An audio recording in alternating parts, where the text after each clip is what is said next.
Assalamualaikum warahmatullahi wabarakatuh. Selamat siang semuanya. Pada kesempatan kali ini saya ingin menjelaskan tentang struktur algoritma. Struktur algoritma sendiri dibagi menjadi 3, yaitu struktur sekuensial atau berurutan, kemudian struktur percabangan, dan yang ketiga adalah struktur perulangan. Untuk yang pertama saya akan bahas tentang algoritma untuk struktur sekuensial. Algoritma sekuensial adalah struktur algoritma yang berurutan terdiri dari satu atau lebih instruksi. Setiap instruksi dikerjakan secara berurutan. Jadi untuk sekuensial, setiap proses itu tidak bisa lompat dari proses satu ke proses yang lain, jadi harus berurutan satu per satu. Nah, untuk ketentuan programan sekuensial ini ada 3. Yang pertama, setiap instruksi dikerjakan satu per satu. Kemudian tiap instruksi dikerjakan sekali, tidak ada yang diulang. Yang ketiga, akhir dari instruksi terakhir merupakan akhir dari algoritma. Jadi karena berurutan, jadi yang terakhir ini berarti akhir dari algoritma. Untuk contoh di sini saya memberikan contoh algoritma menghitung luas persegi panjang. Seperti yang sudah dipelajari sebelumnya, kita lihat di sini ada flowchart. Flowchart ini dimulai dari start. Ini simbol terminator ke bawah. Di sini ada input untuk memasukkan panjang, kemudian ada input lagi untuk memasukkan lebar, itu berupa simbolnya jajar genjang. Kemudian ke bawah kita lihat ada proses, yaitu memproses luas persegi panjang. Rumusnya yaitu panjang kali lebar. Masih ingat ya, proses itu simbolnya adalah persegi panjang. Kemudian setelah sudah masuk proses, kita keluarkan atau kita output. Di sini ada jajar genjang lagi berupa luas. Luas ini adalah hasil dari perkalian panjang dan lebar yang ada pada proses. Jadi kita lakukan output atau tampilkan luasnya, kemudian finish atau selesai. Jadi ini terminator finish. Langkah-langkah ini dia dilakukan secara berurutan, makanya dia disebut struktur sekuensial. Ada banyak sekali contoh yang lain, misalkan menghitung luas persegi dan sebagainya.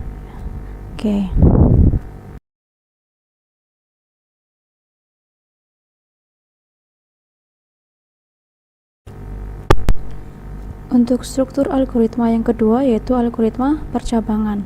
Algoritma percabangan itu apa sih? Yaitu struktur algoritma yang berdasarkan pada suatu kondisi di mana sebuah instruksi tidak dijalankan secara sekuensial atau berurutan, tetapi lebih berdasarkan pada kondisi-kondisi tertentu yang ditetapkan oleh pembuat program. Jadi percabangan ini melakukan tindakannya atau prosesnya itu sesuai dengan kondisinya memenuhi atau tidak. Pemilihan di sini adalah suatu keadaan di mana aksi akan dikerjakan jika kondisi tertentu dapat dipenuhi. Pernyataan pemilihan atau selection statement disebut juga dengan pernyataan kondisional. Di sini dapat ditulis seperti ini. Ada if itu jika kondisi. Jika kondisi terpenuhi, maka atau then dia akan melakukan aksi yang pertama. Else ini jika tidak. Jika tidak maksudnya gimana? Jika tidak terpenuhi kondisinya, maka dia akan melaksanakan aksi yang kedua. Untuk lebih pahamnya lagi, kita lihat di bagian contoh. Tapi di sini kita lihat untuk algoritma percabangan ini ada berbagai macam. Yang pertama ada percabangan satu kondisi, yang kedua percabangan dua kondisi, percabangan lebih dari dua kondisi, dan percabangan bersarang. Kita bahas satu persatu. Untuk percabangan satu kondisi. Pada percabangan dengan satu kondisi berarti hanya ada memenuhi kondisi, hanya cuma satu kondisi. Nah, ada dua komponen utama dalam ekspresi percabangan, yaitu kondisi dan pernyataan. Kondisi ini apa? Syaratnya. Syarat dilakukannya sebuah pernyataan. Sedangkan pernyataan dalam konteks ini adalah perintah yang berkaitan dengan suatu kondisi. Jadi kondisi itu syaratnya, kemudian pernyataan itu berarti perintahnya, apa yang dilakukan yang sesuai dengan kondisinya. Nah, di sini ada contoh untuk pernyataan dari kondisi tersebut. Misal, jika saya belajar pemrograman dengan tekun, ini kan berarti syarat atau kondisinya. Nah, syaratnya apa? Saya belajar pemrograman dengan tekun. Nah, kemudian pernyataannya apa? Maka saya jadi programmer handal. Nah, ini adalah pernyataan. Jadi ada kondisi, ada pernyataan. Nah, kondisi itu syarat, pernyataan itu perintahnya atau prosesnya. Nah, itu adalah percabangan yang satu kondisi. Nah, kita lihat untuk contohnya di sini. Percabangan dengan satu kondisi. Oke, dalam kasus percabangan ini dengan satu kondisi, maka hanya akan ada satu kondisi dan satu pernyataan. Kita bisa dilihat ada flowchart di samping. Ada langkah-langkah 1, 2 dan sebagainya. Nah, kita cek di sini. Kondisi 1 memenuhi atau tidak. Nah, nih. Jika kondisi iya itu huruf ya itu berarti iya, maka dia ke pernyataan 1. Namun jika tidak, dia langsung ke langkah ketiga. Gitu. Jadi hanya ada satu kondisi dan satu pernyataan. Untuk ilustrasinya kita lihat di sini. Ilustrasi untuk percabangan satu kondisi. Seorang siswa berangkat ke sekolah. Nah, di tengah perjalanan, ban sepeda yang dinaikinya itu pecah. Akhirnya, dia terlambat ke sekolah dan harus melapor ke guru piket untuk mendapatkan izin masuk. Jadi kita analisis dulu. Analisisnya bagaimana? Yang pertama, dalam kondisi normal, seharusnya siswa tersebut tiba di sekolah, ya kan? Karena ini kondisinya lain, karena tadi bannya pecah, maka dia terlambat ke sekolah dan harus melapor ke guru piket. Nah, jadi ada kondisi normal dan kondisi yang lain. Misalnya di sini karena ada kondisi lainnya itu dia banyak pecah, otomatis dia harus lapor dulu. Nah, dilihat dari sini, kita lihat ilustrasinya di flowchartnya. Dia ada proses berangkat sekolah. Harusnya di sini ada start ya, ada terminator. Cuman ini biar lebih singkat, langsung ke prosesnya. Oke, berangkat ke sekolah. Kemudian kita cek di sini, terlambat atau tidak. Terlambat tidak atau maksudnya gimana? Jadi di sini kita cek terlambatnya itu kan mungkin karena tadi banyak pecah atau enggak. Kayak kalau tidak terlambat, ini kan ada tulisan T, otomatis kan dia langsung masuk ke ruangan kelas. Nah, tapi jika dia terlambat, iya terlambat mungkin karena ban pecah atau mungkin terlambat karena bangunnya kesiangan. Nah, dia akan menuju ke proses lapor guru piket, ya kan? Jadi ada satu kondisi dan satu pernyataan. Nah, kemudian setelah lapor guru piket, dia juga langsung masuk ke ruangan sama seperti yang tidak terlambat, gitu ya. Ini untuk yang percabangan satu kondisi.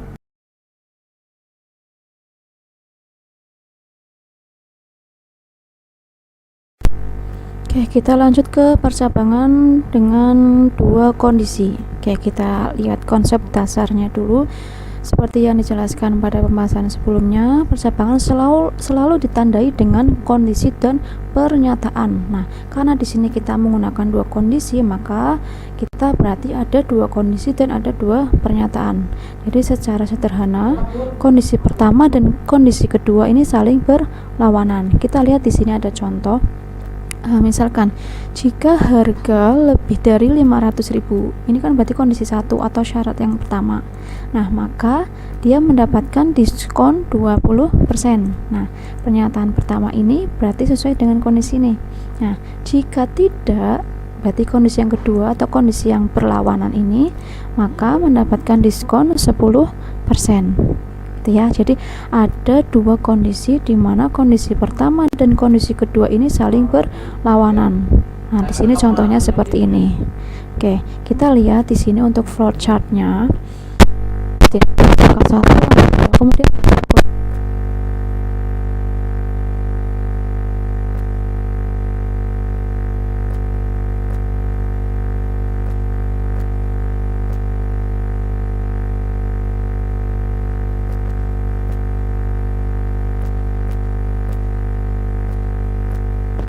Dalam rangka ulang tahun, sebuah software house membuat sebuah promo bagi seluruh pelanggannya. Nah, dalam setiap transaksi pemesanan software, pelanggan akan dicek lamanya menjadi pelanggan. Sini ada syaratnya atau kondisi 1. Jika pelanggan telah berlangganan lebih dari 5 tahun, ini berarti kondisi 1, maka diberikan bonus 15% dari harga transaksi. Oke, ini berarti pernyataan yang pertama. Nah, jika tidak, berarti pernyataan yang kondisi berlawanannya atau kondisi yang kedua, jika tidak, maka pelanggan hanya mendapatkan diskon 5% dari harga transaksi. Nah, ini berarti pernyataan yang kedua. Berarti gimana jika tidaknya? Berarti gimana? Berarti dia berlangganannya itu tidak lebih dari 5 tahun, gitu ya. Karena di sini kan kita lihatnya jika pelanggan telah berlangganan lebih dari 5 tahun, ya kan, berarti yang ditekan berarti kurang dari 5 tahun. Nah, kalau lebih dari dapatnya 15%, kalau kurang dari 5 tahun berarti mendapatkannya 5%. Itu untuk contoh kasusnya. Kita lihat di bagian flowchartnya. Nah, di sini ada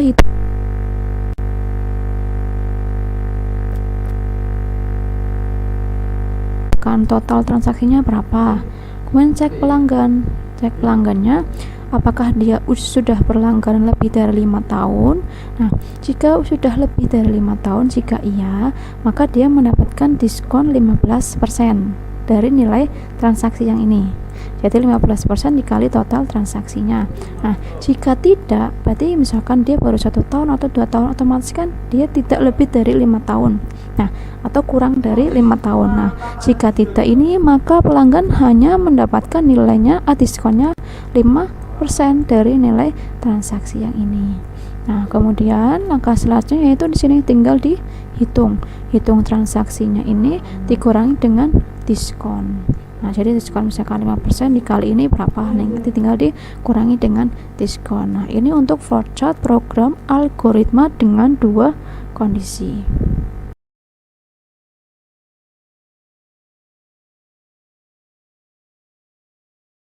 Selanjutnya yaitu percabangan lebih dari 2 kondisi. Nah, percabangan lebih dari 2 kondisi ini sebenarnya tidak berbeda jauh dengan percabangan yang telah dibahas sebelumnya. Nah, percabangan lebih dari 2 kondisi memiliki jumlah pernyataan yang sama dengan kondisinya. Jadi, misalkan kondisinya ada 3, berarti pernyataannya itu pasti ada 3. Jadi jumlahnya harus sama. Oke, kita lihat di sini untuk flowchartnya. Nah, kondisi yang pertama, semisal dia sudah memenuhi, langsung menuju pernyataan yang pertama. Nah, jika tidak memenuhi kondisi yang pertama ini, berarti kan tidak. Nah, dia dicek lagi kondisi yang kedua sesuai atau tidak. Nah, jika sesuai maka dia lanjut ke pernyataan kedua. Tetapi jika tidak sesuai, maka dia dicek di kondisi yang ketiga. Nah, kondisi yang ketiga jika sesuai ke pernyataan yang ketiga, jika tidak sesuai lagi, maka dia dicek ke kondisi keempat dan seterusnya. Oke, sampai sini paham ya?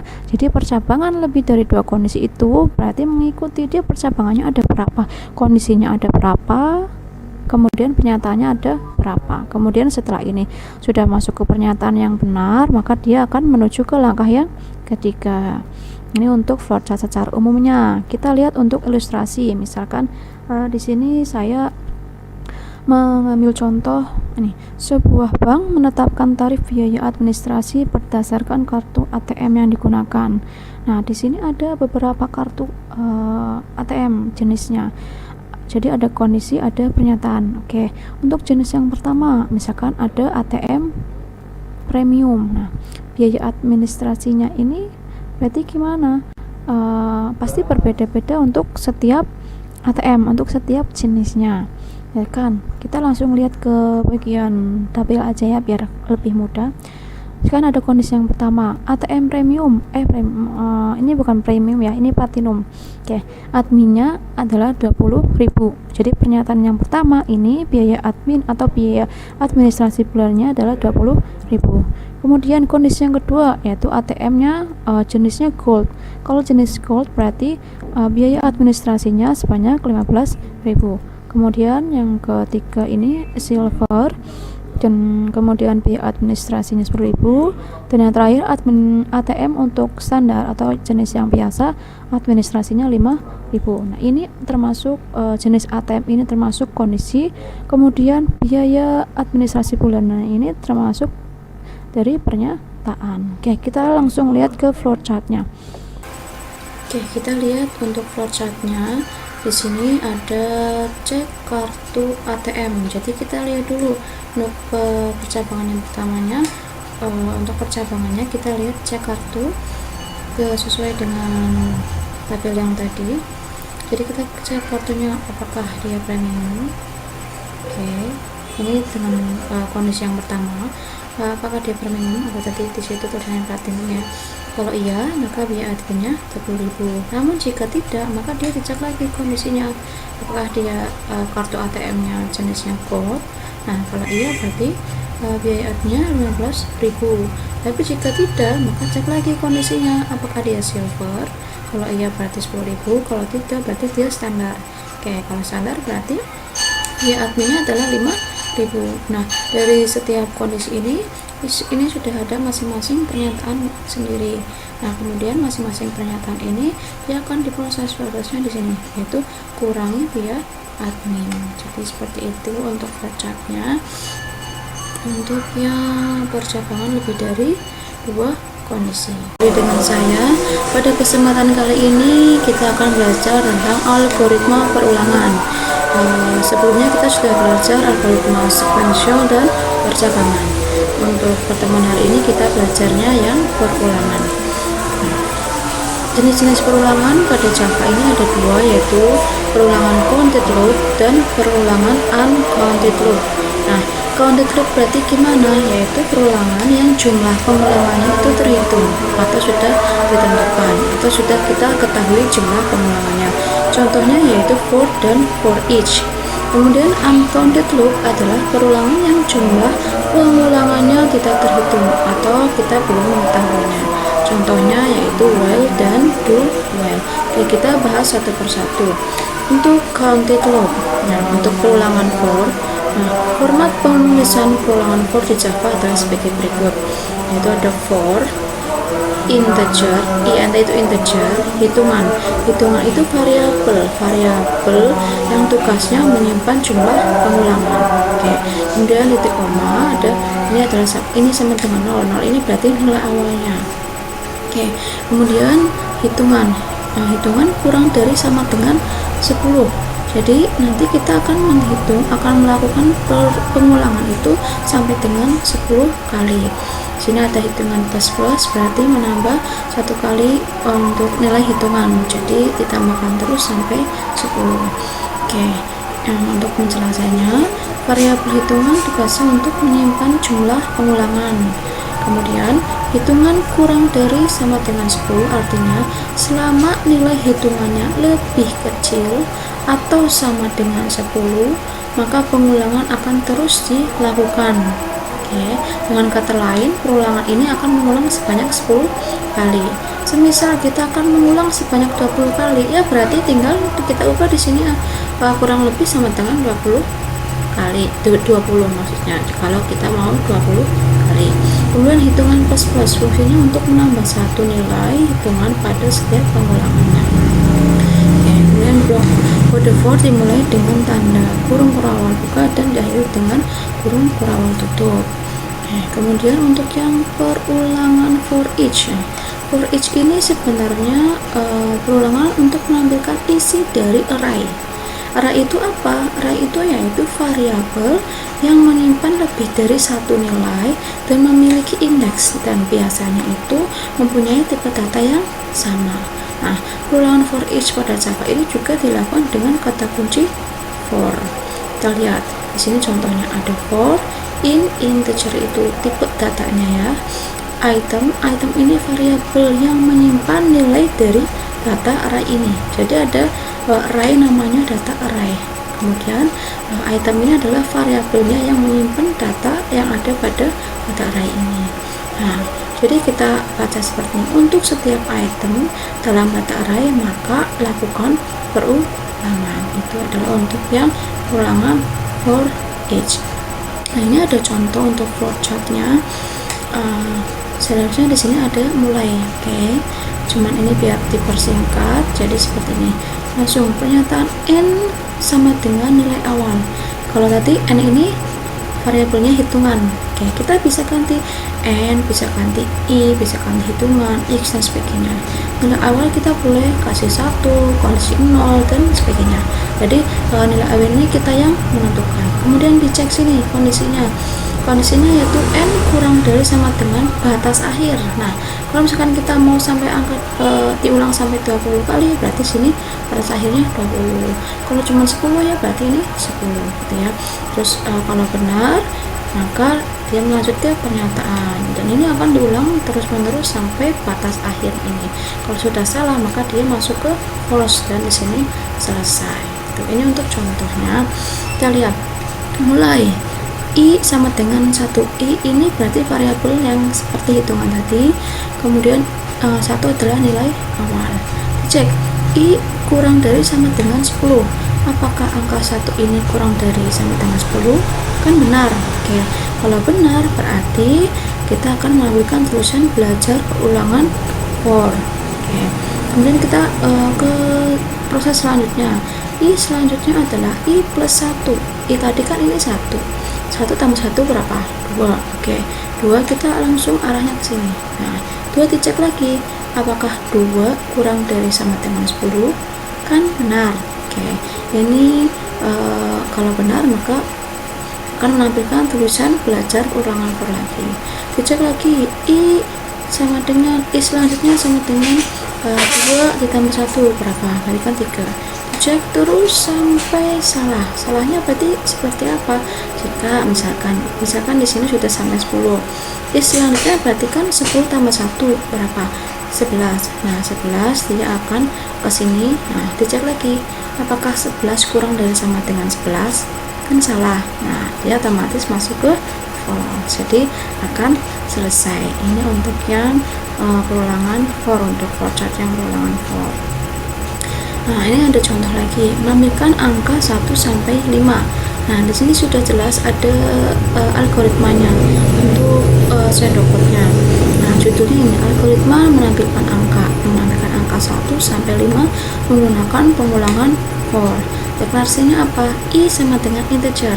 Jadi yang dibutuhkan deklarasinya ada di sebelah sini. Dan deskripsinya apa? For. Jadi untuk I sama dengan 1, ini awal 1, nilai awalnya 1 tuh 5, berarti naik ya. Nya itu apa? Melakukan perulangan, penulisan perulangan ke n itu berapa? Jadi 1 sampai 5. Nah, di sini sudah kelihatan start for inisialisasinya ya, for i titik 25, berarti dari 1 sampai 5. Nanti outputnya apa? Dia akan menulis seperti ini dan akan lanjut sampai ini 5. Jadi selanjutnya adalah i plus 1, begitu terus. Kalau sudah 6 otomatis dia akan berhenti atau n. Ini untuk yang naik atau to 1 sampai 5. Kalau yang turun bagaimana? Kita ubah menjadi down to. Misalkan ada algoritma peluncuran roket, menghitung mundur peluncuran roket, deklarasinya i integer, deskripsinya for i sama dengan 100 down to 1 do write i. Jadi untuk yang turun, kalau tadi kan naik 1 sampai 5, kalau sekarang turun berarti bilangan nilai awalnya itu harus lebih besar dari nilai batas akhirnya itu harus lebih besar dari nilai awal, dan menggunakan kata-kata down to. Kalau tadi menggunakan kata-kata to ya. Ya, kita lihat berarti start inisialisasi awalnya adalah for i 100 sampai 1 gitu ya. Kemudian outputnya adalah menampilkan i nya berarti gimana? Otomatis karena turun, jadi harus dikurangi. I sama dengan I min 1, jadi 100 min 1 berapa? 99 kan dia belum ini kan, masih benar kan, maka write I lagi sampai dengan angka 1 ini. Jadi mengulang terus dari 100 sampai 1. Nah ini untuk yang perulangan for, atau yang untuk contoh yang counted group atau perulangan yang sudah kita ketahui jumlah pengulangannya. Oke, kita lanjut ke perulangan uncounted loop atau perulangan yang belum diketahui jumlah pengulangannya berapa. Untuk uncounted loop itu ada perulangan while dan perulangan do while. While bisa kita artikan selama. Nah, cara kerjanya ini seperti percakapan, ia akan melakukan perulangan selama kondisinya bernilai true. Nah, untuk struktur penulisannya ada while, kemudian kondisi, jadi dicek kondisinya. Selama kondisinya benar, maka akan melakukan blok kode yang diulang. Nah, kondisi bisa kita isi dengan perbandingan maupun variabel boolean. Kondisi ini hanya memiliki nilai true dan false ya. Perulangan ini akan berhenti sampai kondisi bernilai false. Jadi while kondisi bernilai true, maka akan dilakukan perulangan. Tetapi jika kondisinya ini false atau salah, maka kodenya itu tidak akan diulang. Nah, ini untuk flowchartnya. Nah, di sini ada algoritma bahasa natural dan di sini ada flowchart. Misalkan di sini kita lihat mulai sama ya, inisialisasi awal I sama dengan 1, I kurang dari sama dengan 10. Jika kondisinya masih benar, kan kita masukkan 1, otomatis ini kita cek 1 kurang dari sama dengan 10 benar atau salah. Kalau benar berarti dia ke bawah, belajar ulangan while. Nah, kemudian selanjutnya adalah I ke 1 atau 1 tambah 1 sama dengan berapa? 2 kan, dicek lagi di sini apakah 2 kurang dari 10. Benar, kalau benar maka dicetak lagi belajar ulangan while. Begitu terus sampai bernilai salah, gitu ya. Salahnya berarti ketika angka 11 ya kan, 11 apakah kurang dari 10 kan tidak, maka dia akan false atau selesai. Jadi ini untuk yang perulangan while. Nah, perulangan do while ini berarti kebalikannya dari perulangan while. Nah, cara kerja perulangan do while sebenarnya sama seperti while. Bedanya kalau do while ini melakukan 1 kali perulangan terlebih dahulu, baru dicek kondisinya. Jadi kondisinya itu dicek di bagian akhir. Nah, kalau yang while ini dicek di bagian awal. Jadi ketika perulangan yang while ini dia kondisinya tidak memenuhi, maka langsung selesai. Tetapi kalau yang do while, dia akan melakukan perulangan 1 kali dulu, baru dicek kondisinya di bagian akhir. Kita lihat untuk contohnya. Ada ini ya flowchartnya. Mulai I sama dengan 1. Nah, jadi I sama dengan 1, dia di sini langsung dikeluarkan. Jadi langsung melakukan suatu instruksi. Nah, instruksinya apa? Dia mengeluarkan tulisan belajar ulangan 2. Nah, kemudian dia ke bawah. Di bawah ini ada I, selanjutnya adalah I plus 1. Ada 1 plus 1 berarti 2. Nah, baru dia harusnya ini ke bawah ya, biar membersihkan saya ke samping kiri. Oke, cek di sini I kurang dari sama dengan 10. apakah 2 kurang dari sama dengan 10? Nah, kalau benar kan berarti dia mengulang lagi. Nah, mengulang, belajar ulangan, begitu terus sampai 11. Kalau sudah 11 berarti otomatis kan dia salah, seperti ini. Jadi yang dual, ingat ya, while dan dual itu mirip, hanya saja kalau while itu pengecekannya itu di awal, kalau dual itu pengecekan kondisinya ada di akhir. Jadi kalau yang dua itu minimal 1 kali melakukan perulangan baru dicek kondisinya. Oke, semoga paham ya, dan semoga bermanfaat.